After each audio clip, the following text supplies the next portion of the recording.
사용 중이신 컴퓨터의 시스템 정보를 확인하는 방법이 여러 가지가 있는데요. 내 컴퓨터 속성을 통해서 기본적인 시스템 정보를 확인할 수도 있고요. 장치관리자에서 디스플레이 어댑터를 가시면은 사용 중인 그래픽카드의 제조사라든지 모델, 드라이버 버전 등을 확인하실 수 있습니다. 두 번째는 다이렉트 X 진단 도구를 사용하는 것인데요. 윈도우즈 실행창을 띄우시고요. DXDIH를 입력해 보세요. 지금 제가 진행하는 내용을 바로바로 직접 컴퓨터에서 진행해 보실 수가 있습니다. DXDIH를 입력하시게 되면 다이렉트X 진단 도구가 실행되고요. 시스템과 디스플레이 탭에 자세한 정보가 표시되는 것을 확인하실 수가 있습니다. 세 번째는 윈도우즈의 시스템 정보창을 실행하는 것인데요. 마찬가지로 윈도우즈 실행창을 띄우시고 MSINFO 32 MSINFO32를 입력하시면 시스템의 상세한 정보를 확인하실 수가 있고요. 그 다음에 이런 정보들을 NF5 파일로 저장하실 수도 있습니다. 그래서 만약에 기술 지원 요청을 하시는 경우에 MSINFO 31을 실행을 하셔서 사용 중이신 시스템의 정보를 NF5 파일로 보내주실 수도 있는 거죠. 마지막으로는 인벤터에서 모델을 연 상태에서 하드웨어 진단을 진행하실 수도 있습니다.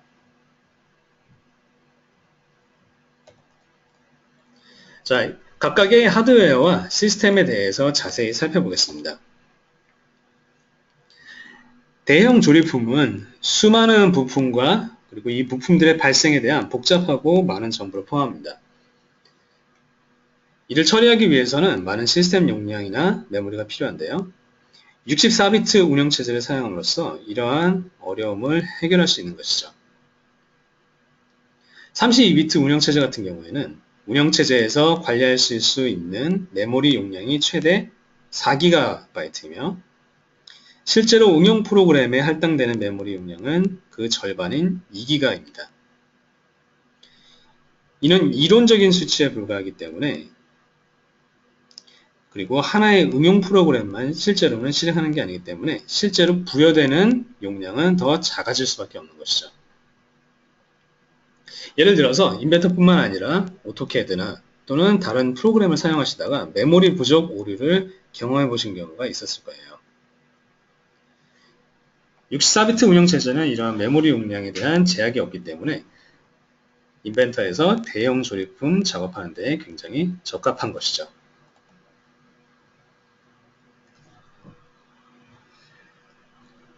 인벤터는 기본적으로 싱글 스레드로 설계된 응용 프로그램입니다. 다중 프로세서 및 다중 코어를 사용하시면 인벤터에서 애니메이션이나 렌더링 작업 등을 진행할 때 이점이 있습니다. 그러나 말씀드린 것처럼 싱글 스레드로 설계된 프로그램이기 때문에 더 빠른 단일 프로세서를 사용하는 것이 더 좋습니다. 대개의 경우에 처리해야 할 작업의 로드가 다중 프로세서에 이상적으로 분배되지 않기 때문인데요. 저희가 권장드리는 것은 가지고 계신 예산 허용 한도 내에서 가장 빠른 단일 CPU를 준비하시는 것입니다. 물론 예산이 되신다면 가장 빠른 듀얼 CPU 2개를 구입하시는 것이 최대의 성능을 내실 수 있는 방법이겠죠. 참고로 인벤터 작업 스케줄러에서는 다중 프로세스를 활용할 수가 있고요. 이에 대한 설정도 하실 수가 있습니다. 이 작업 스케줄러는 다음 달 웨비나에서 좀 더 자세히 보여드리겠습니다. 인벤터와 같은 3D CAD 프로그램은 굉장히 높은 성능의 그래픽 처리를 필요로 합니다. CPU나 램의 처리 속도가 높더라도 실제로 화면에 표시하는 역할을 담당하는 그래픽 카드의 성능에 따라서 실제 체감 속도의 차이가 굉장히 클 수 있습니다. 인벤터 2016은 DirectX 11 API에 최적화되어 있기 때문에 이 DirectX 11 API를 지원하는 CAD 전문 그래픽카드의 사용을 저희가 권장합니다. 또한 그래픽카드도 드라이버의 설치를 통해 윈도우즈에서 관리가 되는 것이기 때문에 반드시 오토데스크에서 인증이 되거나 또는 최신 버전의 드라이버를 사용하셔야만 최적의 성능을 얻으실 수 있습니다. 이 드라이버 버전을 확인하는 방법은 앞서 시스템 정보 확인 부분에서 말씀드렸습니다. 참고로 말씀드리면 가능한 경우 마더보드의 그래픽카드 슬롯 옆에 있는 PCI 슬롯을 비워두시는 것이 좋은데요. 그 이유는 그래픽카드가 옆에 배치된 PCI 카드에 문제를 일으킬 수 있을 정도의 높은 열을 발생시키는 경우도 있기 때문입니다. 하지만 요즘 대부분의 최신 그래픽카드가 첫 번째 PCI 슬롯을 사용하지 못하도록 펜 자체가 설치되어서 출시되기 때문에 사실상 큰 염려는 하지 않으셔도 됩니다.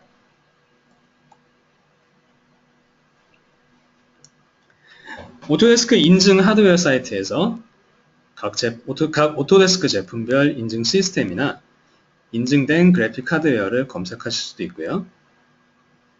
또한 인증된 드라이버도 다운받아 설치하실 수 있으니까 꼭 참고하시기 바랍니다. 여기서 인증되었다는 의미는 오토데스크에서 해당 그래픽카드 그리고 해당 드라이버에 대해서 테스트를 진행했다는 의미고 그 제품의 사용을 권장을 한다는 의미입니다. 따라서 그래픽카드의 제조사 홈페이지에서 최신 드라이버를 검색해서 다운로드 받으실 수도 있음을 참고해 주세요. 램의 크기는 클수록 좋습니다.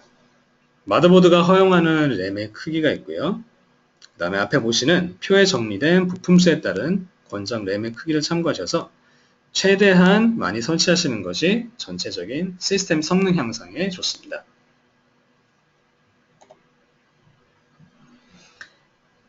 인벤터의 메모리 사용 현황에 대해서 좀 더 자세히 보시고 싶다면 인벤터에서 모델을 연 다음에 화면에 보시는 그 폴더로 가셔서 C 프로그램 파일즈의 오토데스크 인벤터 2016 그 아래에 있는 빈 폴더로 가셔서 memprove.exe 라는 프로그램을 실행시키면 됩니다. 그렇다면 작업에 따른 메모리 사용 변화를 실제로 모니터링 하실 수가 있어요. 윈도우즈 시스템 속성에서 윈도우즈 시각 효과와 그리고 가상 메모리 설정을 조정하실 수 있습니다. 특히 가상 메모리 창에서는 사용자분께서 직접 페이징 파일 크기를 지정하실 수가 있는데요.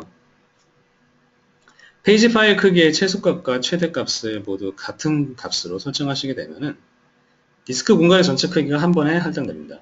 그래서 계속해서 액세스해야 되는 작업이 불필요하기 때문에 디스크 조각화를 최소화하실 수가 있습니다.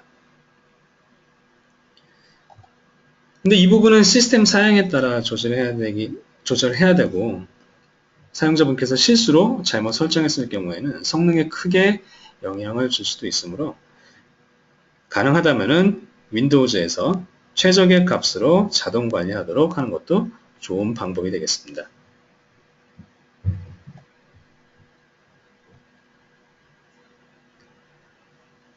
하드디스크에 저장되는 파일은 크게 4가지로 볼 수 있습니다. OS 파일, 응용 프로그램 파일, 데이터 파일, 그리고 템프 파일입니다. OS 파일이나 응용 프로그램 파일은 한번 실행되면 컴퓨터 메모리에 바로 로드되는데요. 이와는 다르게 데이터와 템프 파일은 수시로 읽기와 쓰기가 진행됩니다.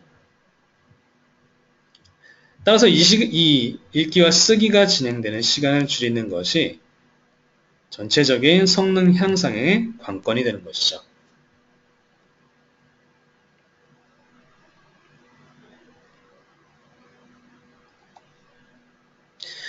결론적으로 데이터 및 템프 파일의 액세스 속도를 높임으로써 가장 큰 성능 향상을 가져올 수 있습니다. 데이터와 템 파일은 수시로 읽기 쓰기가 진행된다고 말씀드렸는데요.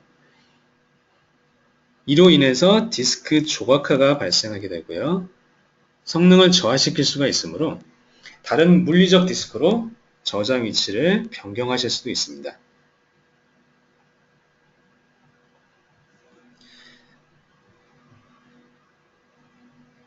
고객분들 중에 간혹 DRM 등 파일 암호화 프로그램을 사용하시는 경우를 볼 수 있는데, 암호화되거나 압축된 경우에 파일을 처리하는 시간이 추가로 요구되므로 굉장히 주의해서 사용하셔야 됩니다.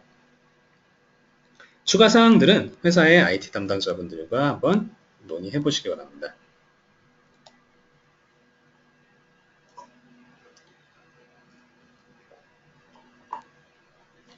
최근에는 점차 SSD의 사용이 보편화되고 있는 것 같습니다. 저도 최근에 SSD로 바꾸긴 했는데요. 반복하여 말씀드리지만 인벤터는 필요한 파일만 읽어서 메모리를 로드하고 나머지는 그대로 하드디스크에 남아 있습니다. 따라서 하드디스크의 읽기, 쓰기 속도가 전체 성능에 미치는 영향이 굉장히 크고요. SSD를 사용함으로써 기존의 하드디스크보다 굉장히 큰 성능 향상을 기대할 수 있는 것이죠. 만약에 예산이 허용된다면 반드시 SSD의 사용을 고려해 보시기 바랍니다.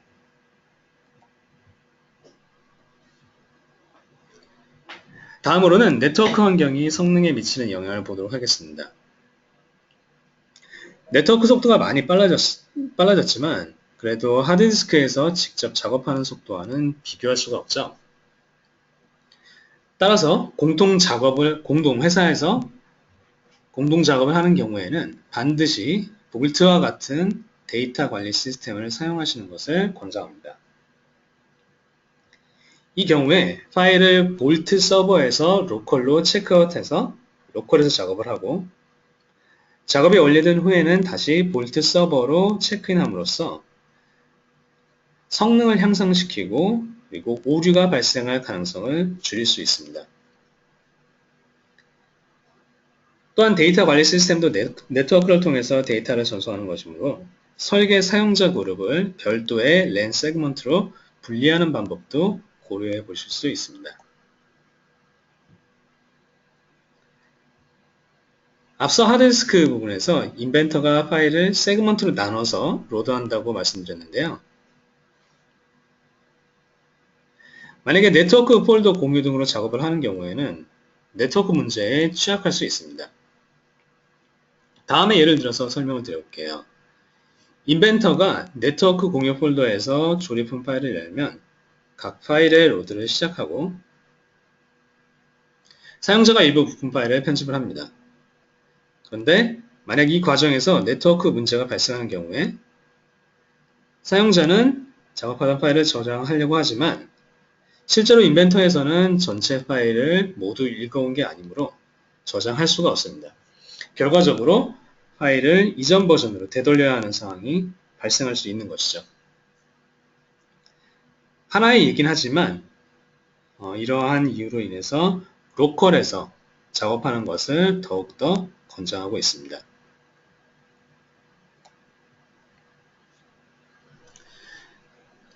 네트워크 환경과 관련한 추가적인 내용을 보실 수가 있는데요. 지금 보시는 부분은 대부분 IT 관리자를 통해서 점검해 보실 수 있는 그런 내용입니다. 이런 부분은 네트워크 관리에 대한 부분이기 때문에 제가 간단히만 보여드리고 넘어가도록 하겠습니다. 하드웨어와 관련한 마지막 내용으로는 다른 장치들에 대한 관리입니다. 윈도우즈를 설치하시면서 각 장치들에 대한 드라이버가 대부분 자동으로 업데이트되기 때문에 많은 사용자분들께서 쉽게 간과할 수 있는 부분이지만 실제로는 이들 장치에서 문제가 발생해서 시스템의 전반적인 속도라든지 응용 프로그램 사용에 영향을 미칠 수도 있습니다. 따라서 각 장치에 대한 업데이트를 하기 위해서 장치 관리자를 실행하시고 장치의 제조업체를 확인해 보실 수가 있겠죠. 제조업체의 웹사이트를 방문하셔서 모든 장치의 최신 드라이버라든지 펌웨어를 다운로드 하셔서 설치하실 수가 있을 겁니다.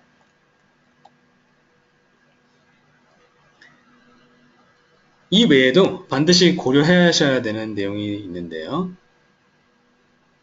보안 및 안티바이러스 소프트웨어를 사용하시는 경우에 최대한 인벤터와 충돌이 없도록 설정하셔야 합니다. 일부 바이러스 백신 소프트웨어에서는 실시간 파일 보호를 해제해 보실 수 있고요. 또한 사용하지 않는 윈도우즈 서비스 및 백그라운드에서 실행 중인 응용 프로그램이 있다면 이를 종료하는 방법을 한번 확인해 보시기 바랍니다. 마지막으로 윈도우즈 작업관리자에서는 현재 실행 중인 윈도우즈 프로세스 현황과 지금까지 제가 설명드린 각 하드웨어, 그러니까 CPU, 메모리, 하드디스크 등에 대한 성능 모니터링을 쉽게 하실 수가 있습니다. 이를 참고하셔서 어느 부분이 개선이 필요한지도 한번 확인해 보시기 바랍니다.